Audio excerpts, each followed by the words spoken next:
பூங்காவில் இரவு மெதுவாக இறங்கிக் கொண்டிருந்தது. மரங்களின் மேல் காற்று மெல்ல நழுவ வானத்தில் நட்சத்திரங்கள் ஒன்று ஒன்று ஒளிரத் தொடங்கின. அந்த அமைதியான இருளில் 4 குழந்தைகள் மியா, கவி, ரியான், லூனா ஊஞ்சல்களின் முன் ஒன்றாக நின்றிருந்தனர். அவர்கள் முன் மிதந்தபடி இருந்த ஸ்டார் ஆர்ப் திடீரென உயிர் பெற்றது போல ஒளிர சுற்றிலும் மென்மையான ஒளி தோன்றியது. ஒரு நொடியில் ஆர்பிலிருந்து வெளிவந்த ஒளி வட்டம் பறந்து பூங்காவின் தரை முழுவதும் பனித்துளி போல ஒளிரும் மேகத்தை உருவாக்கியது. அந்த மேகத்தின் நடுவில் ஒரு மந்திரமான ஹோலோகிராம் மெதுவாக உருவாகத் தொடங்கியது. குழந்தைகள் அந்த காட்சியில் மயங்கி பார்த்தனர். அந்த நினைவில் ஒரு அழகான ஒளிக்காவலன் காடுகளுக்கு மேலாக பறந்தபடி நகரத்தை பாதுகாக்கும் தளபதி போல ஒளிர்ந்து கொண்டிருந்தார். அவரின் உடலிலிருந்து நெடுக ஒளி கதிர்கள் பறந்து நிலம் முழுவதும் நன்மையை பரப்பின. குழந்தைகளின் முகத்தில் ஆச்சரியம்.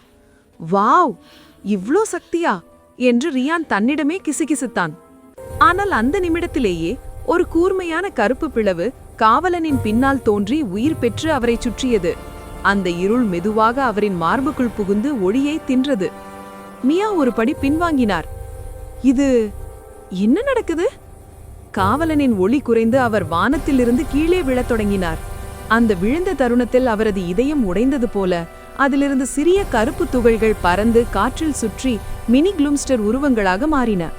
கவி பயத்தோடு, அப்படின்னா இவங்க எல்லாம் என வாயடைந்து நின்றான்.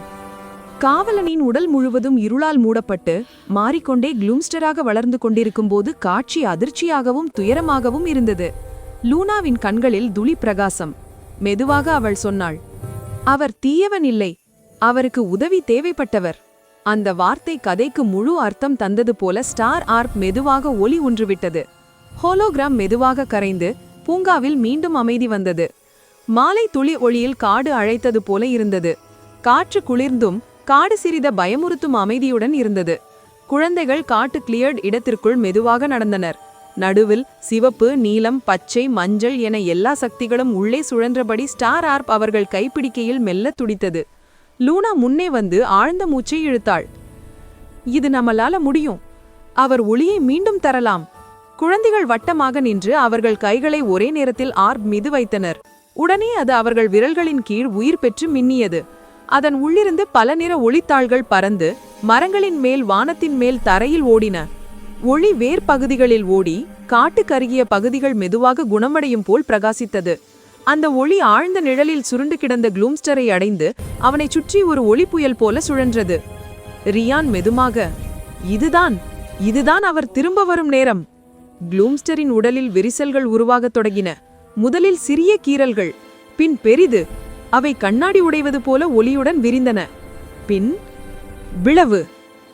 நிழல் ஓடு மெதுவாக கீழே விழ அதன் உள்ளிருந்து ஒளிக்காவலனின் அசல் வடிவம் சிறிய, மென்மையான, தூய்மையான ஒரு உயிரி வெளிச்சத்தோடு வெளிப்பட்டது. அவரின் உடலிலிருந்து ஒளிக்கணுக்கள் வானத்துக்கே பறந்தது. மியா கண்ணீர் கலந்த சிரிப்புடன், அவர் திரும்ப வந்துட்டார் என்று துடித்த குரலில் சொன்னாள். அந்த காவலன் குழந்தைகள் முன் வந்தார்.